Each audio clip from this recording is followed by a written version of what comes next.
Herzlich willkommen beim YouTube-Kanal der Firma Anotech. Mein Name ist Daniel Sander vom Technischen Vertrieb. Heute habe ich Ihnen einen Gast mitgebracht, und zwar ist das ein Koaxialkabel auf einer Sperrholztrommel. Normalerweise verschicken wir unsere Kabel in diesem eher handlichen Ring, aber ab einer gewissen Länge, in der Regel sind das 100 Meter, bei größeren Querschnitten sind das 50 Meter, werden die Kabel von uns aufgetrommelt. Das hat den Grund, dass wir sicherstellen wollen, dass die Kabel Sie in der bestmöglichen Qualität erreichen.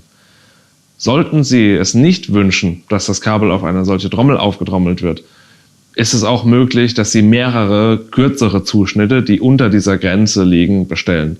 Diese Grenze wird aber auf der jeweiligen Shopseite der Leitung ausgewiesen. Mehr Informationen finden Sie auf dem Link in der Beschreibung und auf unserer Homepage.